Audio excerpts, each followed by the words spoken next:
아브라함의 아버지는 데라입니다. 데라는 갈대아 우르 지역에서 살았고 그곳에서 세 아들을 낳았습니다. 아브라함, 나홀, 하란입니다. 데라는 노아의 아들 셈의 후손이었기 때문에 자연스럽게 하나님에 대한 신앙이 있었습니다. 그러나 여호수아 24장 2절을 보면 데라가 강 건너 우상신을 섬겼다고 기록하고 있습니다. 그러던 어느 날 데라는 가족을 데리고 우르를 떠나기로 결심합니다. 왜 갑자기 풍요로운 고향을 떠나려고 하는 것일까? 성경은 구체적으로 설명하지 않습니다. 그러나 역사의 기록을 살펴보면 이때쯤에 우르 지역에 갑자기 엄청난 문화를 가진 수메르인들이 출현했다고 기록하고 있습니다. 데라와 가족들은 이들에게 위협을 느낀 것입니다. 창세기 11장 28절에 데라의 셋째 아들 하란이 죽는 일이 일어나거든요. 이 사건은 수메르인들과 무관하지 않은 것으로 보이고요. 결정적으로 데라와 자녀들이 우르를 떠나게 되는 요인이 되었습니다. 역사가들은 수메르가 왜 그때 우르에 나타났는지 지금도 알 수 없다고, 미스테리라고 말하고 있습니다. 데라는 하나님의 뜻에 따라 가족들을 데리고요, 가나안으로 향했습니다. 그들은 중간 지역쯤 되는 하란에 도착하게 되는데요. 하란은 자신들이 살았던 우르처럼 달의 신을 숭배했고요. 이쪽 지방이 메소포타미아 지방이었기 때문에 땅이 비옥하고 물질이 풍족했습니다. 데라는 마음이 바뀌었습니다. 하란에 눌러 앉기로 한 것입니다. 고향처럼 익숙하기도 하고 또 재물도 또 물질도 풍족한 그 하란을 떠나서 가나안까지 갈 필요가 없다고 여긴 것입니다.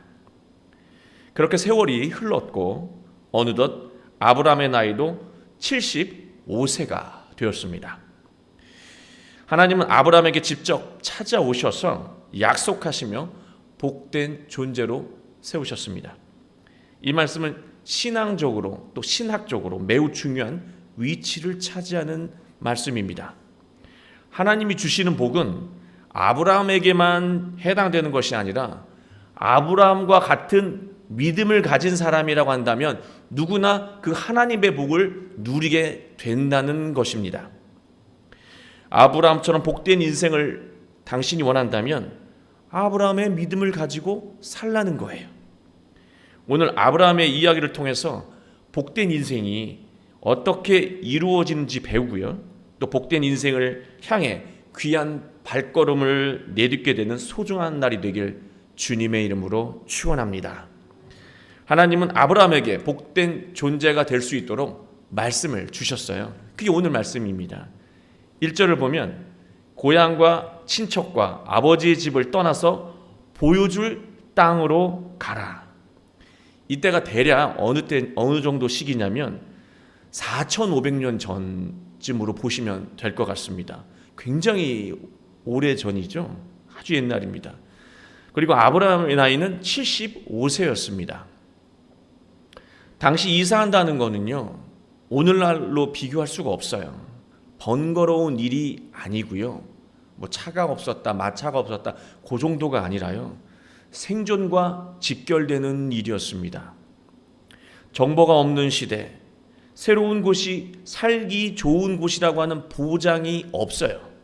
또 설령 살기 좋은 곳이라고 해도 그곳에서 안전하게 정착한다는 보장도 없다는 것입니다.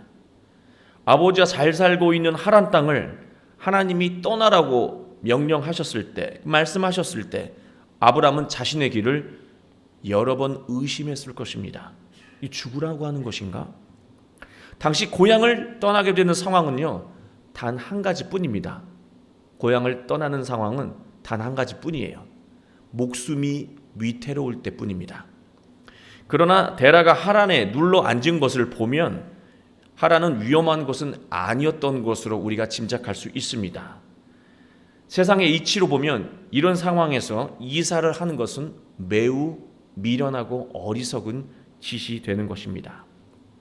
하나님은 아브라함에게 약속하셨습니다. 1절, 내가 내게 보여줄 땅으로 가라. 땅을 주시겠다는 약속을 하셨습니다. 2절, 내가 너로 큰 민족을 이루고 내게 복을 주어 내 이름을 창대하게 위대하게 하리니 너는 복이 될지라. 사람의 복을 주신다는 말씀이고, 재물의 복을 주신다는 말씀이고, 명예의 복을 약속하신다는 말씀이었습니다. 3절, 너를 축복하는 자에게는 내가 복을 내리고 너를 저주하는 자에게는 내가 저주하리니 땅의 모든 족속이 너로 말미암아 복을 얻을 것이라. 어떤 상황에 놓이더라도 아브라함과 아브라함 가족을 하나님이 반드시 지키신다고 약속하신 것입니다. 4절, 이 때문에 아브라함이 여호와의 말씀을 따라갔다. 이 약속 때문에 아브라함이 여호와의 말씀에 순종했다는 말씀입니다. 아브라함은 하나님의 약속을 믿고 순종했습니다. 그 순종함으로 하나님의 복을 누렸습니다. 순종하지 않으면 아무 일도 일어나지 않습니다. 하나님의 말씀을 아무리 들어도요, 순종하지 않으면 우리의 인생 가운데 아무 일도 일어나지 않습니다. 아무런 복도 받을 수가 없습니다. 그만큼 순종이 중요한 것입니다. 순종해야 하나님의 복을 받고 순종해야 복된 존재가, 복된 인생이 될 수 있습니다. 그런데요, 아브라함은 믿음이 좋아서 순종이 참 쉬워 보입니다. 말하니까 알겠습니다 이러고 따라버려요. 믿음이 좋아서 그 순종이 참 쉬워 보입니다. 그런데 왜 우리는 아브라함처럼 믿음이 생기지 않고 순종하기가 어려운 것일까요? 하나 이렇게 새로운 걸 순종하려고 해도 고민하다가 마지못해 아니면 힘들게 아니면 궁지에 몰려서 순종하게 되는 것일까? 왜 우리는 아브라함처럼 믿지 못하고 순종하지 못하는 것일까? 성경 본문을 쭉 읽어 내려가면 하나님 말씀에 고민 없이 순종하는 아브라함의 모습을 보잖아요. 그래서 우리는 이런 생각을 해요. 늘 믿음의 조상이라는 그 타이틀이 있는 것처럼 아브라함은 믿음만큼은 타고난 것으로 우리가 느껴져요. 다른 건 모르지만 아브라함은 믿음만큼은 탁월해. 그러나 그렇지 않다는 것을 한 절 만에 발견하게 됩니다. 그렇게 믿음이 좋은 사람이 아니라고 하는 것을 한 절 만에 발견하게 된다는 거예요. 오늘 말씀 9절까지 읽었잖아요. 여기서 예배도 드립니다. 그리고 가나안 땅에 도착을 했습니다. 근데 그 지역에 기근이 드니까요, 가나안으로 가라고 해서 가나안에서 살라고 말씀하셨는데 뭐라 그러냐면 10절을 보면 이 기근으로 인해서 애굽에 거류하려고, 애굽에서 살려고 행선지를 바꿔서요, 자기 스스로 결정해서 애굽으로 내려갑니다. 그리고 애굽에 내려간 다음에 또 믿음으로 사는 것도 아니고요, 이 애굽 사람들이 아내가 아름다우니까 혹시 나를 죽이고 탐하려고 하지 않을까 하는 두려움 때문에 거짓말로 내 아내가 아니라 누이라고 이렇게 사람들과 거짓 관계를 맺잖아요. 하나님께서 적대자들로부터 반드시 지켜주신다고 약속하셨는데 그 약속을 믿지 못하고 거짓말로 살아가고 있는 것입니다. 그러면 한 절 만에 이렇게 믿음이 없는 게 드러나잖아요. 그러면 하란을 떠날 때는 대체 어떤 믿음이 있었기에 이사하는 게 곧 목숨과 이렇게 관계되는 일이라고 했는데 어떤 믿음이 있었기에 이렇게 순종하며 나설 수 있었단 말인가? 우리는 너무 궁금함을 느낄 수밖에 없어요. 이 비결을 알아야 우리도 아브라함의 믿음을 본받아 하나님의 복을 받고 복된 존재가 될 수 있는 겁니다. 아니, 이 사람이 어떻게 이렇게 따를 수 있었을까? 아브라함도요, 우리와 비슷해요. 타고난 거 하나도 없어요. 똑같아요, 우리랑. 하나님이 떠나라고 말씀하셨을 때요, 고민했습니다. 우리가 하나님의 말씀에 순종하기 어렵다면 반드시 자신에게 질문하는 과정을 거쳐야 합니다. 나는 왜 하나님의 말씀에 순종할 수 없을까? 하라고 하는데 그렇게 못할까? 그 이유는요, 하나님보다 더 신뢰하는 게 있기 때문입니다. 하나님을 가장 신뢰하면 순종할 수 있는데 하나님보다 더 믿는 구석이 따로 있기 때문에 그래요. 그러면 다시 물어야 합니다. 내가 살면서 하나님보다 더 믿고 신뢰하는 것이 과연 무엇이라고 하는 말인가? 아브라함도 이 질문의 과정을 분명 거쳤던 것입니다. 아브라함아, 네가 무엇을 믿고 살아왔기에 나의 약속을 믿지 못하는 것이냐? 저는 이 음성 분명히 들었을 거라고 생각해요. 75세가 되었을 때 딱 지금이야가 아니고요, 75세가 될 때까지 미루고 셈하고 계산하다가 더 이상 미룰 수 없는 때가 75세가 된 것뿐이에요. 네가 무엇을 믿기에 내 약속을 믿지 못하느냐, 아브라함아. 아브라함은 이렇게 대답했겠죠. 하나님, 솔직히 저는 세상의 셈법이 하나님의 말씀보다 더 현실적이고 안전해 보입니다.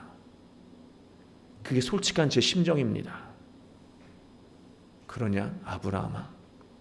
네가 태어난 우르에서 있었던 일이 기억나느냐? 너희가 우르에 있을 때 남들처럼 우상을 숭배하며 달의 신을 숭배하며 행복한 일만 있을 거라고 생각했지만 생각지도 못했던 침입자들이 나타났고 내 형제 하란까지 죽었던 것을 잊었냐? 우상은 또 재물은 너희 가족을 지켜줄 수 없고 너의 인생을 복되게 할 수 없음을 뼈저리게 배웠음에도 또다시 우르에서 했던 것처럼 하란에서 우상을 숭배하며 세상을 따라 살아가려고 하느냐? 소중한 것을 얼마나 더 잃어야 한다는 말이냐? 네 아비 데라는 이제 가망이 없다. 아브라함아, 이제 네가 가족을 이끌어야 해. 너도 이제 75세가 되었어. 지금은 네가 선택하고 말 처지 상황이 아니란다.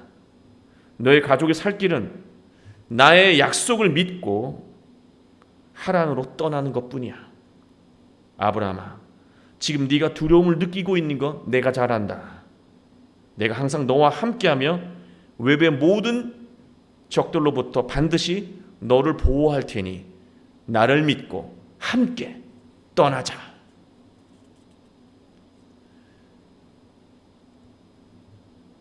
믿음은 믿음을 주십시오 라고 큰 소리로 기도하면 저절로 생기는 것이 아닙니다. 내가 하나님의 말씀에 설득이 되어야 내 안에 믿음이 생기는 거예요. 내가 하나님의 말씀에 설득이 되어야 믿음이 생긴다는 거예요. 내가 하나님의 말씀에 설득이 되지 않았는데 어떻게 하나님에 대한 믿음이 생기겠습니까? 어떻게 순종할 수 있겠습니까? 하나님의 말씀과 무관한 믿음을 맹신이라고 말합니다. 눈이 가려진 믿음입니다. 사리 분별을 못하는 맹신으로 순종하면은요, 앞뒤 전후 가리지 않고 그냥 뭔지도 모르고 그렇게 순종을 하게 되면 복이 아니라 불행을 부른다는 거예요. 로마서 10장 17절을 보시면 바울은 믿음에 대해 이렇게 이야기합니다. 믿음은 들음에서 나며 들음은 그리스도의 말씀으로 말미암느니라. 믿음은 들음에서 나며 들음은 사람들의 말이 아니라 그리스도의 말씀으로 말미암느니라. 예수 그리스도의 복음을 마음으로 들으면, 귀로 들으면 귀로 지금까지 들었잖아요. 마음으로 들으면, 마음에 새기면 우리는 복음에 설득이 되어 믿음이 생긴다는 거예요. 예수님이 나 때문에 십자가를 짊어지셨구나. 내가 정말로 죄인이구나. 내가 지금 하루하루 은혜로 살아가고 있구나. 내 마음이 설득이 되면 믿음이 생기고 순종하게 된다는 거예요.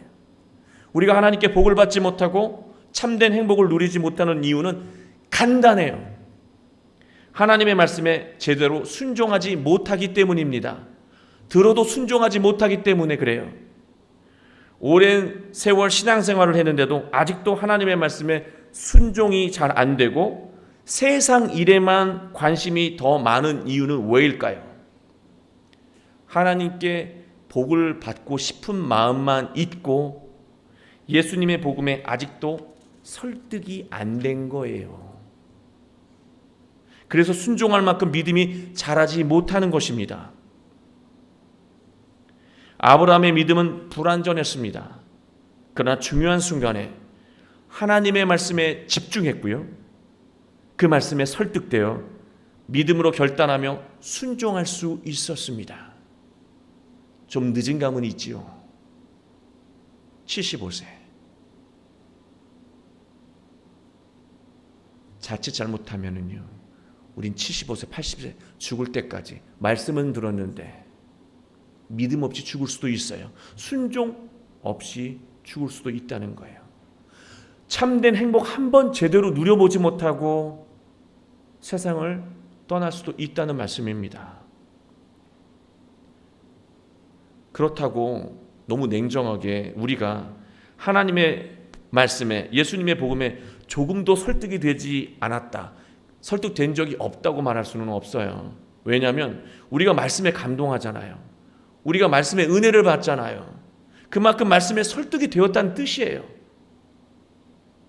말씀에 그렇게 설득이 되었는데 왜 믿음이 생기지 않고 순종으로 이어지지 않는 것일까요?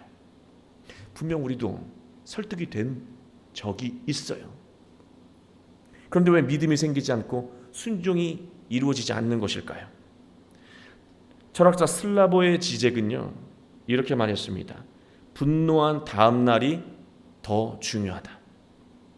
무슨 말이냐면요, 사람은 잘못을 깨닫고 가슴을 치며 새로운 삶을 결단하잖아요. 이건 아니야, 더 이상 아니야 결단하잖아요. 그러나 하루가 지나기도 전에 세상과 타협하며 어제 가슴 친 일들을 금세 잊어버린다는 거예요. 분노한 다음 날이 더 중요하다는 거예요. 분노는 누구나 할 수 있어요. 가나안으로 가겠다고 나섰다가 하란에 눌러 앉아버린 데라가 그랬고요. 주일 은혜 받고 가슴 치지만 교회를 나서면서 까맣게 잊어버리는 우리가 그렇습니다. 말씀에 감동하고 은혜를 받는 것을 계속해서 마음에 되새겨야 믿음이 성장하고, 그렇게 믿음이 성장해야 순종할 수 있다는 거예요. 내 은혜를 받았어요, 감동했어요, 계속해서 되새겨야 돼요. 좋았어 하고 잊어버리면 안 된다는 거예요.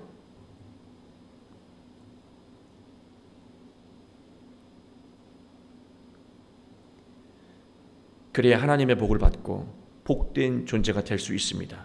하나님에 대한 믿음은요, 복된 인생을 여는 열쇠이고 복된 존재로 살아가게 하는 뼈대가 된다는 거예요. 그게 하나님에 대한 믿음이에요. 사람은 좋은 환경에서 행복을 느낍니다. 그러나 외적인 환경이 행복의 전부는 결코 아닙니다. 환경에서 느끼는 행복은요, 어느 정도 시간이 이렇게 지나잖아요. 느껴지지 않습니다. 모두 당연한 것으로 여겨지기 때문에 그래요. 여러분, 몸이 아팠다가 건강해지면 그 건강 때문에 감사하고 행복하잖아요. 다리가 아파서 걷지 못하다가 걷게 되면 너무 감사하고 행복하잖아요. 그러나 조금 시간이 지나면요, 건강하게 된 것 때문에 행복하다는 생각을 조금도 하지 않는 것이 우리들입니다. 세상은 변수로 가득합니다. 장담할 수 없어요. 어떤 일이 일어나서 외적인 행복을 앗아갈지 모릅니다. 수메르인들이 나타나서 이 행복한 고향을 떠나야 될 거라고 아무도 생각 못했어요. 이런 세상에서 외적인 환경을 늘려가는 것, 이러한 변수가 많은 세상에서 외적인 환경을 늘려서 인생의 복을 누리겠다라고 하는 그러한 삶의 태도는요, 어리석은 거예요. 열심히 좋은 것들을 만드는 것 의미 있는 일이에요. 그러나 이게 행복을 지켜준다고 믿는 것은 위험한 일이라고 하는 말씀입니다. 환경이 좋은 것은 더 편하게 소유하고 더 편하게 소비할 수 있는 그런 편안함을 줄 수는 있지만요, 그 행복은, 소유하고 소비하는 것으로 얻어지는 그 행복은 유효 기간이 매우 짧다는 사실입니다. 그 순간은 즐겁고 행복한데요, 그때 무엇인가를 사고 소비하고 얻어서 즐거웠던 그 감정, 지금까지 있지 않다라고 하는 거예요. 결국 공허한 인생을 쳇바퀴 돌듯이 살게 된다는 말씀입니다. 데라는 결국 그런 삶을 택했고요, 아브라함도 그렇게 살 뻔했던 것입니다. 사람을 복된 존재로 살아가게 하는 그 힘은요, 소망에 있습니다. 소망이 있는 사람은 하루하루 기대하며 보람 있게 활력 있게 살아갑니다. 소망이 있으니까 지금 이 순간 뭘 해야 되는지 분명해서 기대가 되고 보람이 있다는 거예요. 활력이 넘쳐요. 그러나 소망이 없는 사람은 하루하루가 더디고 지겹고 무력합니다. 1절에서 하나님이 아브라함에게 땅을 보여주셨다라고 하는 것은요, 땅을 딱 준 게 아니고 땅을 보여주셨다라고 하는 것은 소망을 주셨다라고 하는 말씀입니다. 하나님과 무관한 것은 소망이 아닙니다. 삶을 훼손시키는 욕망이고 야망입니다. 소망이 있는 사람은 복된 열매를 맺고 복된 존재로 살아가게 됩니다. 그러나 소망으로 살아가다가도 예상하지 못한 세상의 변수를 만날 수 있습니다. 그러면 우리는 고통을 겪게 되고, 고통을 겪게 되는 순간부터 소망은 금세 흐릿해지고 인생은 슬럼프에 빠지게 되죠. 소망을 보면서 살아갔는데도요, 예기치 못한 일을 만날 수 있다니까요. 그러면 소망이 금세 흐려져요.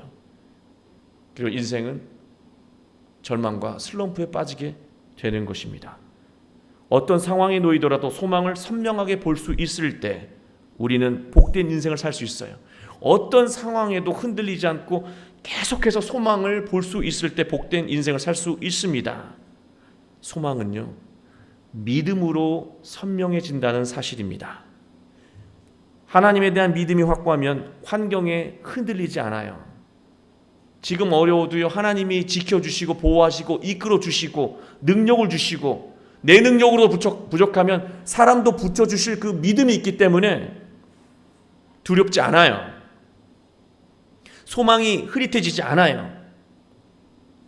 언제나 소망을 바라보며 복된 인생을 살 수 있습니다. 소망은 중요한 특성 하나를 가지고 있습니다. 익숙한 일상에 안주하려고 할 때마다 점점 더 멀어진다는 거예요. 반대로 익숙한 일상과 이별하며 변화를 시도할 때 소망은 그만큼 가까워진다는 거예요. 이러한 특성을 가지고 있는 것이 소망입니다. 하나님이 가나안 땅으로 가라고 하신 이유는요, 수많은 복이 가나안 땅에 기다리고 있기 때문이 아니에요. 사람이 익숙한 환경과 패턴에서 떠나야 성장하고 변화할 수 있기 때문에 이 영적으로 나태함과 방만함에 이 젖어 있는 하란 땅을 떠나라고 한 거예요. 우루 땅을 떠나라고 한 거예요. 그래야 복을 받을 수 있고 복된 존재가 될 수 있다고 하나님이 말씀하신 것입니다. 하나님이 아브라함에게 주신 복은요, 큰 민족을 이루는 복이 있고 아브라함에게 사랑과 재력을 준다는 말씀이에요. 또 이름이 창대해지는 복을 준다고 하셨습니다. 명성을 얻고 사랑받고 존경을 받는다는 거예요. 그러나 이보다 중요한 복이 있습니다.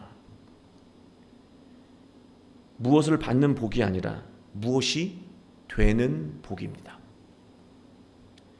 아브라함 존재 자체가 누군가에게 복이 되고 행복이 된다는 말씀입니다. 그게 진짜 복이에요. 어떤 사람은 아무것도 하지 않아도 존재 자체로 부담을 주고 괴로움을 주는 사람이 있어요. 그냥 존재 자체로 숨을 턱 막히게 하는 사람이 있어요. 그 사람 때문에 사람들이 긴장하게 되고 그의 언사 때문에 속상하고 늘 인색해서 별로 기대할 것이 없는 사람이 분명 있습니다. 부모가 자녀 방에 들어가면 자녀들이 뭐 하죠? 휴대폰을 숨겨요. 그리고 컴퓨터 화면을 바꿉니다. 그리고 옆에 치웠던 책을 앞으로 당기죠. 부모가 자녀에게 더 이상 복된 존재가 아니고 감시자라고 하는 거예요. 교회에서 우리는 서로에게 어떤 존재인가요? 그분을 보면 왔구나 하면서 반가운 존재인가요? 아니면 자리에서 다른 자리로 이동해야 되는 그런 존재인가요? 지금 명절이잖아요. 가족들이 모입니다. 나는 어떤 형제이고 어떤 삼촌이고 어떤 사촌이고 어떤 자녀입니까? 나는 늘 조카에게 가서 결혼 언제 하냐 물어보면서 스트레스를 주는, 아무 생각 없이 스트레스를 주는 그런 삼촌입니까? 아니면 기다려지는 삼촌인가요? 어떤 사람은 특별히 무엇을 하지 않아도요, 존재 자체로 즐거움을 주고 위로가 되는 사람이 있어요. 그가 있으면 마음이 편해지고 오랜 시간 함께 하고 싶어집니다. 그의 말과 행동 때문에 늘 감동하고 힘을 얻습니다. 그는 늘 마음이 넉넉해서 그가 온다고 하면 그가 기다려지고 그래서 설레고 기대가 됩니다.